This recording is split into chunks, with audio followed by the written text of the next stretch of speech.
നമസ്കാരം, പുതിയ വീഡിയോയിലേക്ക് സ്വാഗതം. കഴിഞ്ഞ ആഴ്ചയിൽ ഹമാസ് ഇസ്രായേലിന് കൈമാറിയ ബന്ദികളിൽ ഒരാളായ ഏലി ഷറാബി എന്ന് പറയുന്ന വ്യക്തി, അദ്ദേഹം ഇസ്രായേലിലെ ഒരു ചാനലായ കെഷറ്റ് 12 അതിലൊരു അഭിമുഖം കൊടുത്തിരിക്കുകയാണ്. ഏറെ ചർച്ച ചെയ്യപ്പെടുകയാണ് ഈ അഭിമുഖം. അദ്ദേഹം 2023 ഒക്ടോബർ 7 ഇസ്രായേലിൽ നിന്ന് ഗാസയിലേക്ക് തട്ടിക്കൊണ്ടുപോകുന്ന സംഭവം മുതൽ ഗാസയിൽ ഹമാസിൻ്റെ തടവിൽ കഴിഞ്ഞ അനുഭവങ്ങളൊക്കെ വളരെ വ്യക്തമായിട്ട് ഈ ചാനലിൽ അദ്ദേഹം പറഞ്ഞിരിക്കുകയാണ്. കേട്ടാൽ ഒരുപാട് സങ്കടമുളവാക്കുന്ന കുറേ സത്യങ്ങൾ. ഏലി ഷറാബി നമുക്കെല്ലാവർക്കും വളരെ വ്യക്തമായി അറിയാവുന്ന ഒരാളാണ്. അദ്ദേഹത്തെ 2023 ഒക്ടോബർ 7 ഹമാസ് കൊണ്ടുപോയത് തെക്കൻ ഇസ്രായേലിലെ കിബൂട്സ് ബേറി എന്ന് പറയുന്ന സ്ഥലത്തു നിന്നാണ്. ഒരു ഗ്രാമപ്രദേശമാണ്. അദ്ദേഹത്തിൻ്റെ ഭാര്യ ഒരു ബ്രിട്ടീഷ് ജൂയിഷ് പൗരയാണ്. അവരെ വെടിവെച്ച് കൊന്നു ഹമാസ്. അതോടൊപ്പം തന്നെ 2 പെൺകുട്ടികളെ, ആ കുട്ടികളെയും ഹമാസ് വെടിവെച്ച് കൊന്നു. പക്ഷേ ഈ 3 പേര്, അതായത് ഭാര്യയും 2 മക്കളും മരിച്ചതറിയാതെയാണ് ഈ 490 ദിവസത്തോളം അദ്ദേഹം ഹമാസിൻ്റെ തടവിൽ ഗാസയിലെ തുരങ്കങ്ങളിൽ കഴിഞ്ഞത്. ഹമാസിൻ്റെ കസ്റ്റഡിയിൽ അദ്ദേഹം ജീവിച്ച ആ ഒരു കാര്യം വളരെ വ്യക്തമായിട്ട് ഈ ചാനലിൽ അദ്ദേഹം പറയുകയാണ്. ഹമാസ് കൊണ്ടുപോയ ഒക്ടോബർ 7 അദ്ദേഹം നല്ല ആരോഗ്യവാനായ ഒരു മനുഷ്യനായിരുന്നു. 3 ദിവസം അദ്ദേഹത്തെ ആ കൈവിലങ്ങുകൾ, അതായത് കയ്യിൽ കെട്ടിയ കയറഴിക്കാതെ 3 ദിവസം അദ്ദേഹത്തെ മാത്രമല്ല കൊണ്ടുപോയ ബന്ദികളെ എല്ലാവരെയും, അവരുടെ കൂട്ടത്തിലുള്ളവരെല്ലാവരും കൈകൾ കെട്ടഴിക്കാതെ ആ തുരങ്കത്തിൽ പാർപ്പിച്ചു എന്ന് അദ്ദേഹം പറയുന്നു. അസഹനീയമായ വേദനയായിരുന്നു എന്നാണ് അദ്ദേഹം സാക്ഷ്യപ്പെടുത്തുന്നത്. കാരണം കുറച്ച് ശരീരമൊക്കെ ഉള്ള ആളുകളാണെങ്കിൽ കയ്യിൽ കയറ് മുറുകുമ്പോൾ ഉണ്ടാകുന്ന വേദന, അതും കൈകൾ പുറകിലാണെന്ന് കെട്ടിയിരുന്നത് അദ്ദേഹം പ്രത്യേകം പറയുന്നു. 3 ദിവസത്തോളം പുറകിൽ കെട്ടിയിരിക്കുകയായിരുന്നു, പുറകിൽ കൈയും കാലും കെട്ടിയിരിക്കുകയായിരുന്നു. 3 ദിവസത്തോളം ആഹാരമോ അല്ലെങ്കിൽ ഒന്നും കുടിക്കാനോ ഒന്നും കൊടുത്തിരുന്നില്ല എന്ന് വ്യക്തമായിട്ട് അദ്ദേഹം പറയുന്നു. അതുമാത്രമല്ല, ആ കെട്ടിയ കയർ അദ്ദേഹത്തിൻ്റെ മാംസത്തോട് ചേർന്നുവെന്നും അല്ലെങ്കിൽ അങ്ങനെ മുറിവുണ്ടായെന്നും അദ്ദേഹം പറയുന്നു. ഈ 490 ദിവസത്തിന് ശേഷം ഏലി ഷറാബി ഹമാസിൻ്റെ പിടിയിൽ നിന്ന് മോചിതനാകുമ്പോൾ അദ്ദേഹം ഒരു അസ്ഥിപഞ്ജരമായിട്ടാണ് പുറത്തു വന്നത്. നമുക്കറിയാം, 3 പേര് മോചിപ്പിക്കപ്പെട്ടപ്പോൾ അവരുടെ അവസ്ഥ കണ്ട് ലോക മനസ്സാക്ഷി മുഴുവൻ ഞെട്ടിയതാണ്. ഹിറ്റ്ലറുടെ കാലത്തെ ഹോളോകോസ്റ്റ് സംഭവം പോലെ യഹൂദരെ പട്ടിണിക്കിടുകയും അല്ലെങ്കിൽ നാസി പാളയത്തിൽ പീഡിപ്പിച്ചതുപോലെയൊക്കെയുള്ള അനുഭവമാണ് എല്ലാവരും ഓർത്തെടുത്തത്. അപ്പോൾ ഏലി ഷറാബി ഇവിടെ പുറത്ത് വന്നിട്ട് അദ്ദേഹം ഇവിടെ വന്നാണ് യാഥാർത്ഥ്യം തിരിച്ചറിയുന്നത്. അദ്ദേഹത്തിൻ്റെ ഭാര്യയും മക്കളും ജീവനോടെ ഇല്ല എന്നുള്ള ആ വലിയ സത്യം. ഈ ജേർണലിസ്റ്റ് ചോദിച്ച കുറേ ചോദ്യങ്ങൾക്ക് അദ്ദേഹം ഉത്തരം പറയുന്നുണ്ട്. അതായത് 491 ദിവസമാണ് അദ്ദേഹം ഹമാസിൻ്റെ പാളയത്തിൽ കഴിഞ്ഞിരുന്നത്. വളരെ പട്ടിണിയായിരുന്നു. ചെറിയ എന്തെങ്കിലും ഐറ്റംസ് കഴിക്കാനായിട്ട് അവർ കൊടുക്കുമായിരുന്നു. വെള്ളം തീരെ കൊടുക്കില്ലായിരുന്നു. വെള്ളം തീരെ ഇല്ല എന്ന് തന്നെ പറയാം. വളരെ വൃത്തിഹീനമായ അന്തരീക്ഷമായിരുന്നു. അതായത് പ്രാണികളും ഇഴജന്തുക്കളും അടങ്ങിയ ആ ഒരു തുരങ്കം എന്ന് വെച്ചാൽ ഭൂമിക്കടിയിൽ അത്രയ്ക്ക് ഡീപ്പായിട്ടുള്ള സ്ഥലത്താണ്. ഹമാസിൻ്റെ ഓരോ തുരങ്കങ്ങളും ഉള്ളത് 30 തൊട്ട് 50, 60, 70, 100 മീറ്റർ വരെ താഴെയാണ് ഓരോ തുരങ്കങ്ങളുള്ളത്. അപ്പോൾ അത്രയ്ക്ക് ഡീപ്പായിട്ടുള്ള സ്ഥലത്താണ് ഇവർ കിടന്നിരുന്നത്.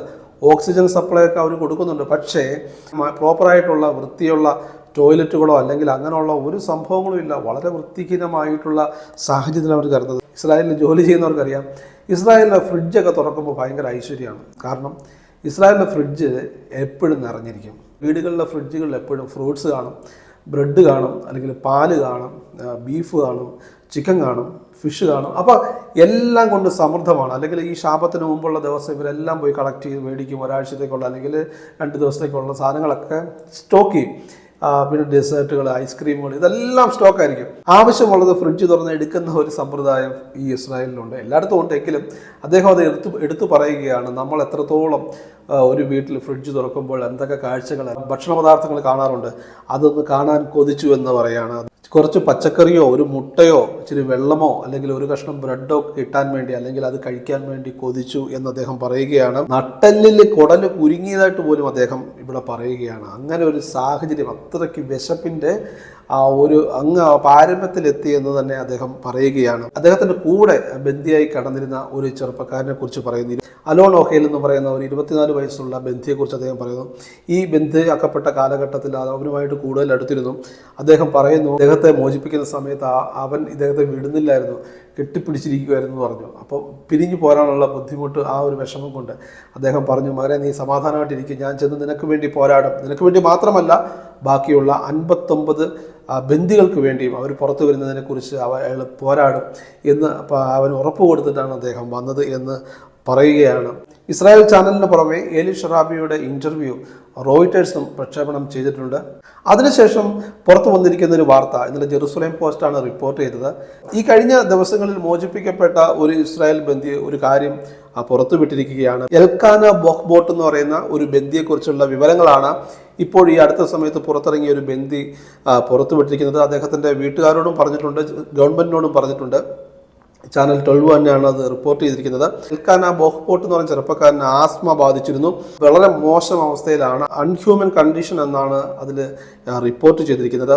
ആസ്മ ബാധിച്ച ബോഹ്ബോട്ടിന് തടവിലാക്കപ്പെട്ട മോശാവസ്ഥ മൂലം, അതായത് തടവിലാക്കപ്പെട്ട സ്ഥലത്തെ മോശാവസ്ഥ മൂലം വളരെ ഗുരുതരമായ ഒരു ത്വക്ക് രോഗം ഉണ്ടായിരിക്കുന്നതായിട്ടുള്ളൊരു വാർത്തയാണ് ഈ ബന്ദി ഇപ്പോൾ പുറം ലോകത്തിന് അല്ലെങ്കിൽ ഇസ്രായേലിനോട് പറഞ്ഞിരിക്കുന്നത്. അദ്ദേഹത്തിന് വൈദ്യസഹായം ലഭിച്ചിട്ടില്ല. 30 മീറ്റർ ആഴമുള്ള ഒരു തുരങ്കത്തിലാണ് അദ്ദേഹം ഉള്ളത്. അതോടൊപ്പം സ്ഥലപരിമിതി കാരണം ഒന്ന് നിവർന്ന് നിൽക്കാൻ പോലുള്ള സ്ഥലമില്ല, കഷ്ടിച്ച് നിൽക്കാനോ നടക്കാനോ ഉള്ള സ്ഥലം അതിലില്ല, നിറയെ പൂപ്പലാണ്. അത് നനഞ്ഞ ഒരു ഷീറ്റിലാണ് അദ്ദേഹം കിടന്നുറങ്ങുന്നത് എന്ന് പറയുന്നു. അപ്പോൾ അങ്ങനെ ശരീരം മുഴുവൻ വളരെ ഗുരുതരമായിട്ടുള്ള ത്വക്ക് രോഗമാണ് ആളിന് ഉള്ളതെന്ന് ഈ ബന്ദി പറയുകയാണ്. ഉടൻ തന്നെ അദ്ദേഹത്തിന് വിദഗ്ധ ചികിത്സ ആവശ്യമുണ്ട് എന്ന് അദ്ദേഹം പറയുന്നു. പുറത്തു വന്ന ബന്ദി അവിടുത്തെ ഹമാസ് ഭീകരരോട് ഇദ്ദേഹം പറഞ്ഞിരുന്നു, 4 വയസ്സുള്ള ഒരു മകൻ ഈ എൽക്കാന ബോഹ്ബോട്ടിനുണ്ട്, അതുകൊണ്ട് അവനെ വിടൂ, അവന് ചികിത്സ അത്യാവശ്യമാണ്, ഞാനിവിടെ കിടന്നോളാം, എന്നെ ഇപ്പോൾ മോചിപ്പിക്കേണ്ട എന്ന് ഈ ബന്ദി പറഞ്ഞിരുന്നതായിട്ടാണ് അദ്ദേഹം വെളിപ്പെടുത്തിയിരിക്കുന്നത്. എന്തായാലും ആ ഒരു അഭ്യർത്ഥന ഭീകരർ നിരസിച്ചു എന്നും അദ്ദേഹം പറയുന്നു. ഏലി ഷറാബിയുടെ അഭിമുഖം ഇപ്പോൾ പുറത്തു വന്നിരിക്കുന്നു. അദ്ദേഹം അവിടെ അനുഭവിച്ച പീഡകളെക്കുറിച്ച് അദ്ദേഹം പറഞ്ഞിരിക്കുന്നു. അതോടൊപ്പം തന്നെ ഈ ബന്ദിയുടെ ഒരു ക്രിട്ടിക്കൽ സ്റ്റേജിൽ കഴിയുന്ന എൽക്കാന ബോഹ്ബോട്ട് എന്ന് പറയുന്ന ഒരു ബന്ദിയെക്കുറിച്ചുള്ള ഒരു ഇൻഫർമേഷൻ ഇപ്പോൾ ഇസ്രായേലിന് കിട്ടിയിരിക്കുന്നു. ഇന്ന് നമ്മളിപ്പോൾ സംസാരിക്കുന്ന മാർച്ച് 1-ന് വെടിനിർത്തൽ അവസാനിക്കും. കഴിഞ്ഞ ദിവസം വന്നൊരു വാർത്ത എന്ന് പറയുന്നത് ഇസ്രായേലിൻ്റെ ഒരു ഡീല് അല്ലെങ്കിൽ ഈ 1-ാം ഘട്ട വെടിനിർത്തൽ കുറച്ചുകൂടെ നീട്ടിക്കൊണ്ടു പോകാനുള്ള ഇസ്രായേലിൻ്റെ പ്രപ്പോസൽ ഹമാസ് നിരാകരിച്ചു എന്നാണ്. കാരണം ഈ റമദാൻ മാസം യുദ്ധം അനിവാര്യമാണ്, സക്കാത്ത് അങ്ങനെയുള്ള കാര്യങ്ങളൊക്കെ ഗാസയിലേക്ക് ഒഴുകുന്നതിനുള്ള ഒരു ശ്രമമായിരിക്കാം. എന്തായാലും വാർത്തകളൊന്നും അവസാനിക്കുന്നില്ല. ഇങ്ങനെ ഓരോ ഇൻഫർമേഷനായിട്ട് നമുക്ക് ഓരോ ദിവസവും കാണാം. എല്ലാവർക്കും നന്മകൾ നേരുന്നു. നന്ദി, നമസ്കാരം, ജയ് ഹിന്ദ്.